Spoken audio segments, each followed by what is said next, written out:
Okay, it's getting late, getting dark outside. This is a long presentation, right? Worth it. Let's continue on. The eighth principle.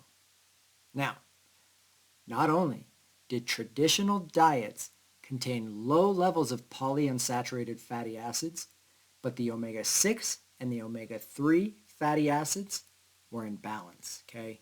Nearly equal amounts of omega-6 to omega-3 fatty acids.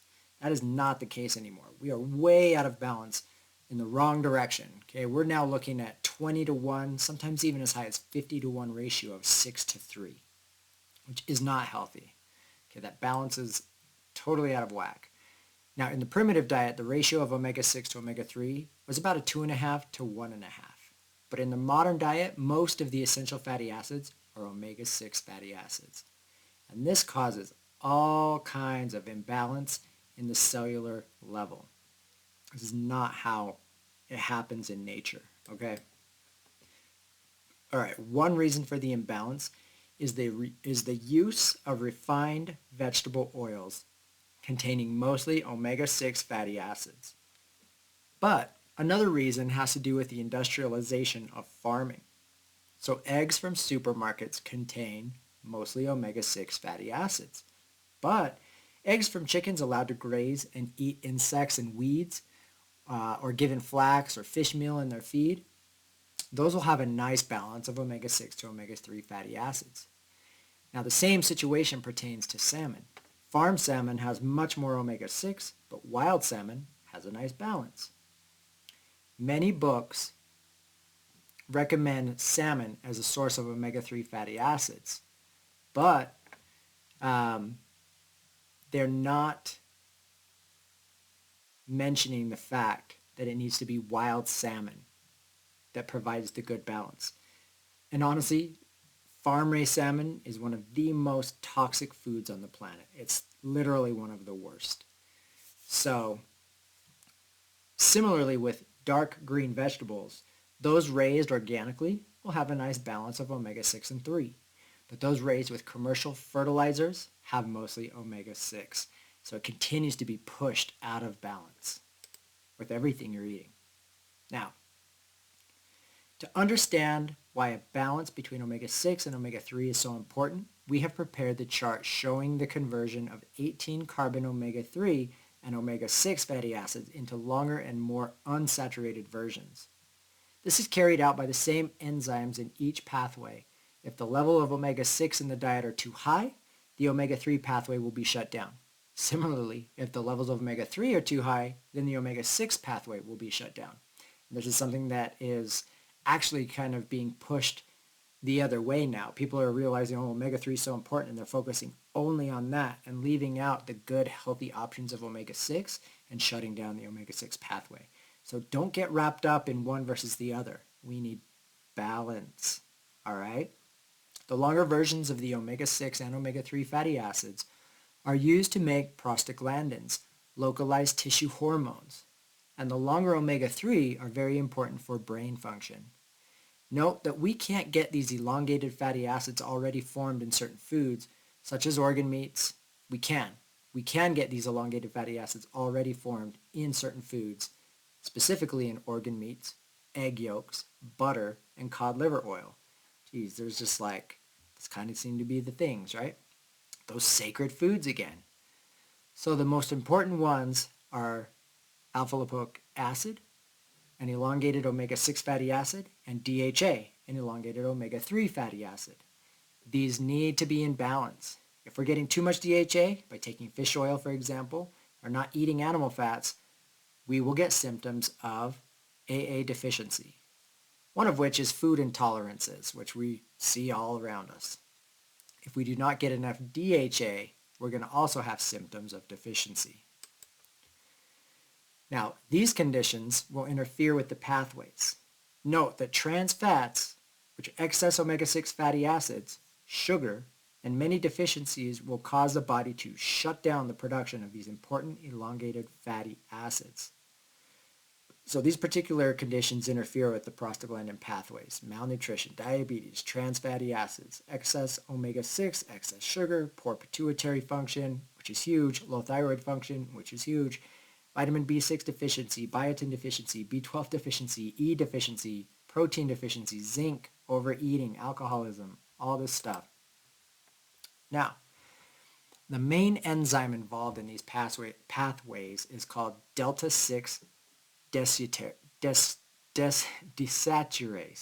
Delta 6 desaturase. Many conditions will interfere with this enzyme, and in these conditions, it is very helpful to get the longer versions ready formed in the sacred foods like butter, organ meats, and cod liver oil. Now note that alcoholism can result from a deficiency of these main enzymes the body uses to make elongated fatty acids, the EPA and the alpha lipoic acid. People whose ancestors lived in seacoast regions or who had lots of organ meats in the diet, such as Native Americans and the Irish, actually don't need to make these enzymes. They don't need to because they have the AA and the DHA in the diet. These people are referred to as obligate carnivores. They're very prone to alcoholism when they adopt the Western diet. And by the same token, their alcoholism can be helped by adding foods rich in alpha lipoic acid and DHA back into the diet. Foods such as animal fats, cod liver oil, and organ meats. So if you know somebody struggling with that, help them, guide them, teach them how to change their lifestyle, their diet, and change their life and take control again. Sources of elongated fatty acids. Once again, the sacred foods to the rescue. For more information on prostaglandins and elongated fatty acids, see Tripping Lightly Down the Prostaglandin Pathways at Weston Price Foundation. There are many misconceptions about grass-fed versus grain-fed beef. It's true that grass-fed beef has more omega-3 fatty acids, but the difference is slight. Now the ratio of omega-3 to omega-6 changes from like a 1 to 3 to a 1 to 6, and the former is better, but 1 to 6 is not that bad either. The levels of saturated fatty acids are about the same, but the grain-fed beef has much higher levels of monounsaturated fatty acids. Unfortunately, those promoting grass-fed feeding don't really understand how grain feeding changes the fat. Cows are ruminant animals designed to convert the polyunsaturated fatty acids from plant foods into saturated fats. You cannot change the levels of omega-3 and omega-6 fatty acids very much in beef, but in beef fat by putting them on the grass. And in any case, the levels of both are very low in any kind of beef fat. So, is it really the 3 versus 6 that's the main important thing here with grass-fed? Really, the levels of nutrients, which will be much higher in grass-fed animals, particularly are vitamins A, D, E, and K2. And remember how important those all are. And CLA, which is a cancer-fighting substance. And there are more minerals in grass-fed beef, most of which are stored in the fat to get these substances. You have to eat the fat. Don't cut it away. Sorry, something in my teeth from dinner. Anyway, the more fat that's in the beef, the better it tastes. The challenge for the grass-based farmer is to develop breeds and methods of grass feeding that result in a well-marbled product with lots of fat. Now the meat, the milk, the butter fat, and the organ meats of grass-fed animals will be much richer in nutrients, much more satisfying, as we learn from a verse in the Bible. And I will send grass in the fields for thy cattle. And I will send grass in the fields for thy cattle, that thou mayest eat and be satisfied. The 9th principle. Okay, the 9th characteristic of healthy traditional diets is that they all contained salt. Usually salt from the sea or salt from the mines and the salt flats. Now the Aborigines from Australia, for example, obtained salt from the salt flats. In some areas of Africa where salt was unavailable, the people burned sodium-rich marsh grasses and added them to their food. Meat and milk products naturally contain some salt. Blood and urine of animals also provide salt. More salt is needed with cooked food than raw because salt is a great enzyme activator. Salt is an extremely important element in the diet. The chloride portion of salt provides chloride for hydrochloric acid in the gut. So salt is needed for protein digestion. Salt also activates an enzyme needed for the digestion of carbohydrates. So salt is critical for digestion. In studies where humans consumed a diet completely lacking in salt, they developed an extreme fatigue and lassitude within several weeks. Salt also activates an enzyme needed for the development of glial cells in the brain. Glial cells are like the conductor in the brain. Okay, very important. They used to just think they were the glue that held neurons together and stuff. That's why they were called glial, but there's so much more than that. These are the cells that make connections, that help us perform the tasks of higher creative thinking. Einstein's brain, which he donated to science, was characterized by large amounts of glial cells. In order to ensure that our babies are smart, nursing mothers need to consume lots of salt, and babies need to be given food that has been salted when they start in on solid foods. Unfortunately, most books on bringing up babies say not to give salt to pregnant moms and infants. In fact, we're told altogether to avoid salt, which is ridiculous. And in fact, they're telling you to use MSG instead, which is a neurotoxin and will destroy your brain. Bad idea. Salt is needed. Salt is needed for adrenal function. People with adrenal exhaustion need more salt in their diets. And finally, salt is the basis of cellular metabolism. Without salt, human and animal life is not possible. Traditional salt production involves the simple evaporation of water, right? Seawater. This salt was rich in magnesium and trace minerals. But modern salt has all the magnesium and trace minerals removed and is adulterated with harmful additives. So table salt, don't get it, including ones that contain aluminum, highly neurotoxic, stored in our fat tissue, stored in our cells, stored in our organs, stored in our bone marrow, and mainly stored in our brain. Okay, aluminum is horrible.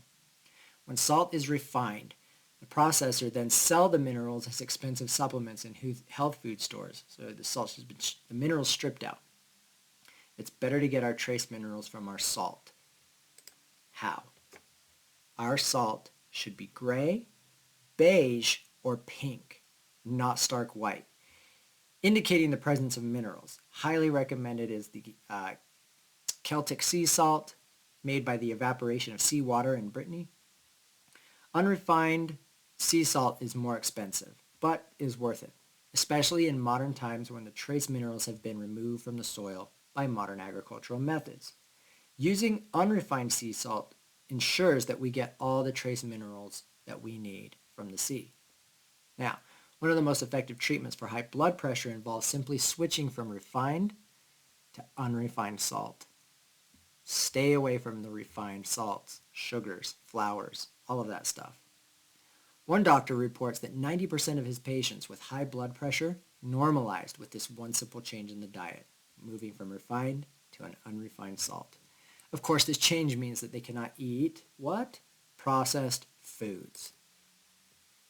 How much salt? Well, adults need at least 1.5 teaspoons of salt per day, more if you're under stress, which in this day and age, we're facing unprecedented levels of physical, chemical, and emotional stressors. That is about the current consumption, 1.5 teaspoons. One of the really good things about modern life is that salt is plentiful and inexpensive. The U.S. government wants us to reduce that in half, by the way, which means that manufacturers will be adding fake salt flavors to foods. The predicted results will be that people eat more just to get the salt they need, and that they will lead to more obesity. Salt consumption in the U.S. was doubled in 1900 because people used salt to preserve meats, yet heart disease was rare back then. Okay, the 10th principle. The 10th characteristic of healthy traditional diets is that all made use of bones, okay? either ground up and added to foods or cooked with water and made into a bone broth.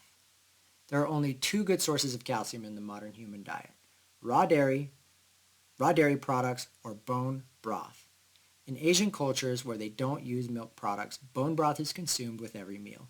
But even in cultures that do consume dairy products, bone broth is still an important component of the diet.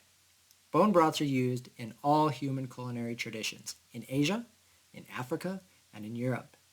And when properly made, bone broths provide calcium and other minerals in a form that is easy for the body to assimilate. They supply nutrients that help build healthy collagen and cartilage. The amino acids in broth help the body detoxify. Again, very important. I'll always point that out. Bone broth also provides gelatin, which is an aid to digestion. And finally, the glycine in broth regulates dopamine levels for mental and emotional health. That's why having a bowl of homemade chicken soup makes us feel so good.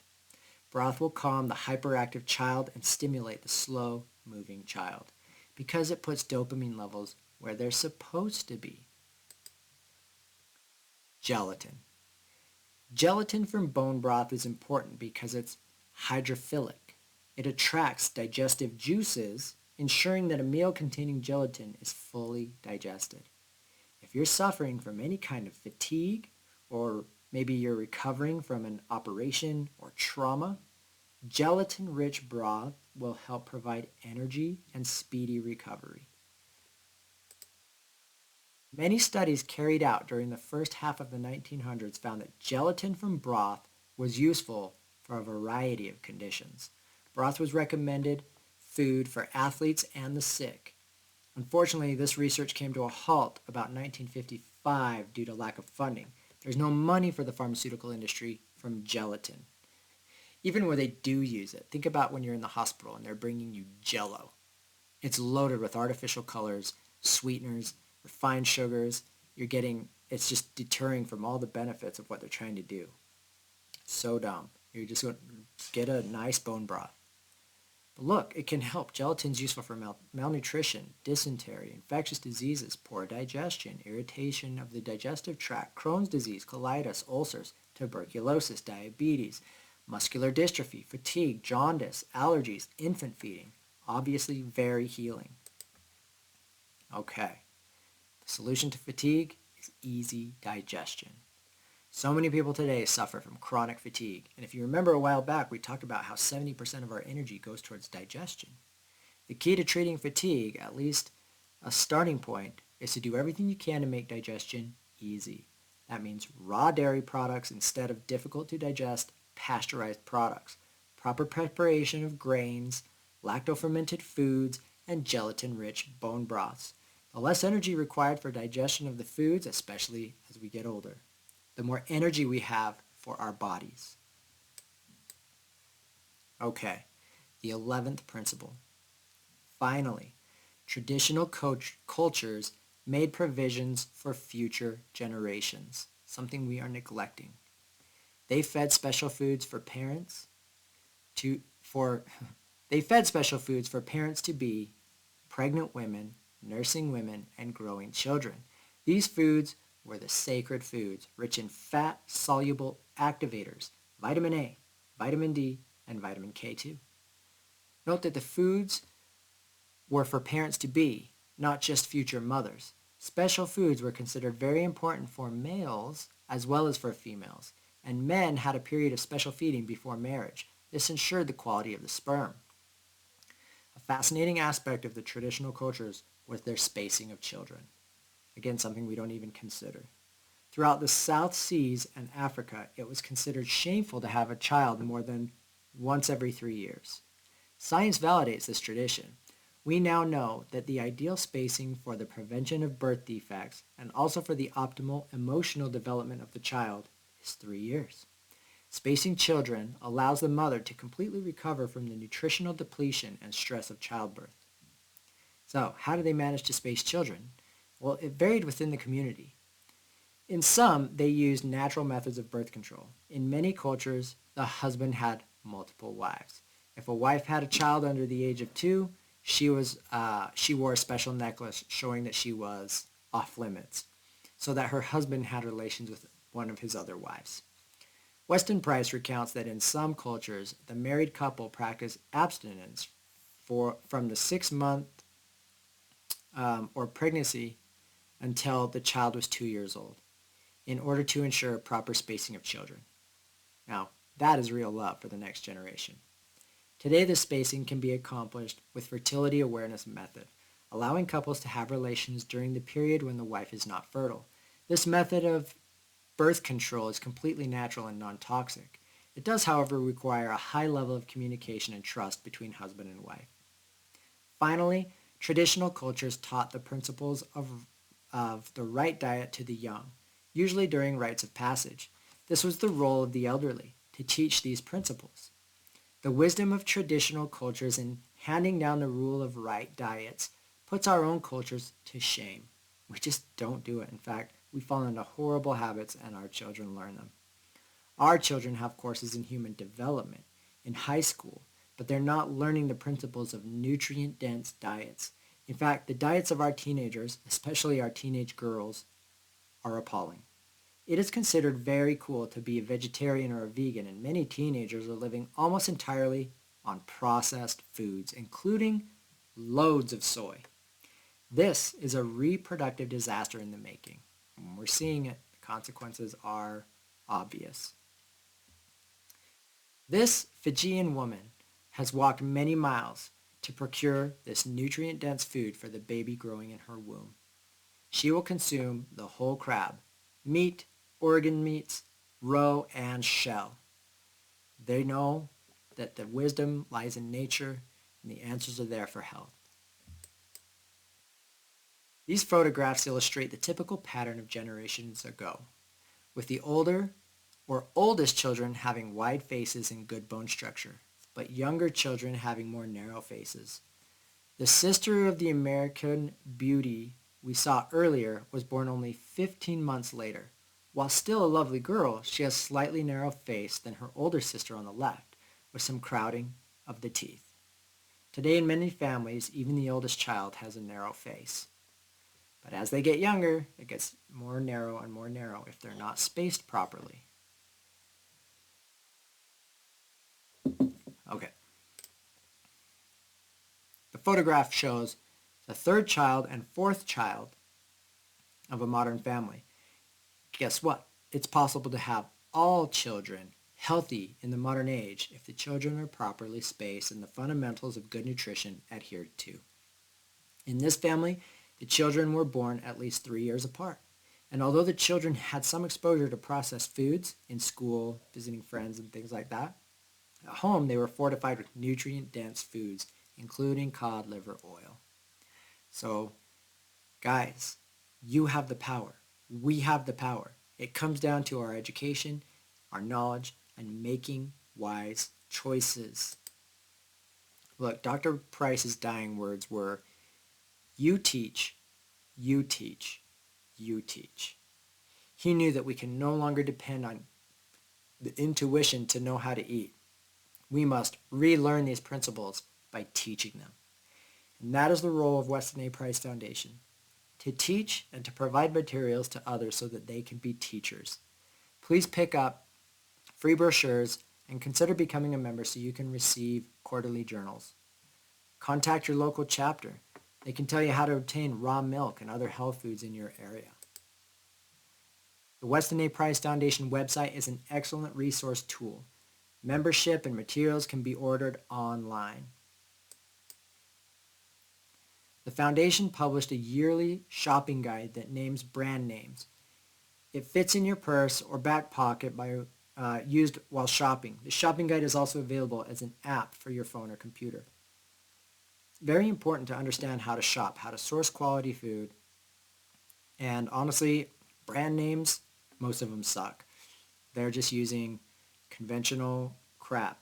You've got to learn how to source quality, pasture-raised, grass-fed, organic, whole foods, and prepare your foods at home.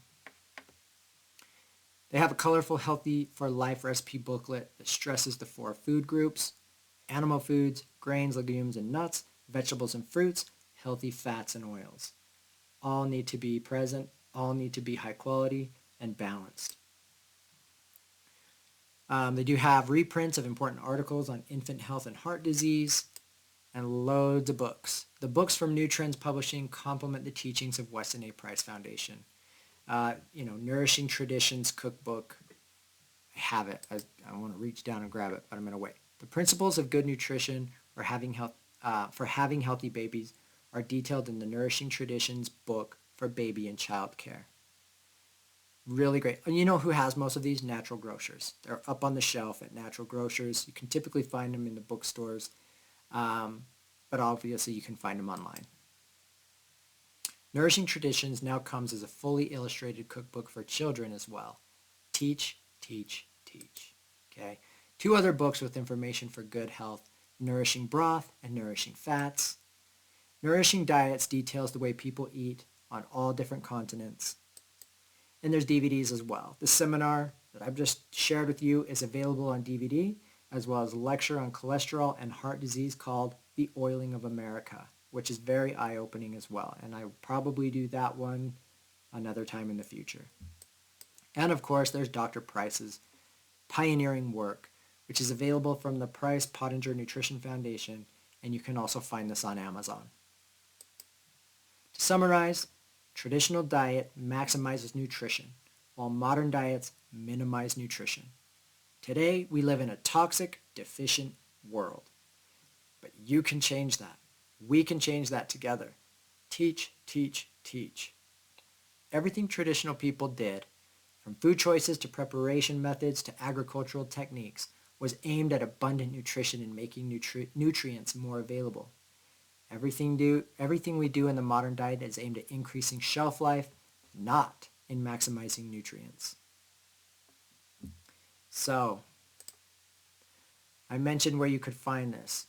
You can go to nourishingtraditions.com and find this PowerPoint presentation so that you can do your own. Share it with the people you love. Teach your kids. Teach your family. Teach your parents. Teach anybody that's willing to listen. Okay? Share the information you find. Knowledge is power. It really is. And it's really important. And, I do what I can to help people wherever I can. I'm not in it for any money or anything like that. I just want you guys to be healthy. What I don't want anybody to have to relate to is what my son goes through every day, and what his siblings go through every day, and what my wife goes through every day because of all of this. And all of this came down to environmental factors. Our diet, toxins, vaccinations, nutrient deficiencies, all of it added up to this perfect storm, okay? Now I'm learning how to fix it. I'm learning how to do everything I can, but I also want to share with you, okay? So I hope you guys have learned something that you can implement in your everyday life and that you can teach others and pay it forward. All right, thanks everybody.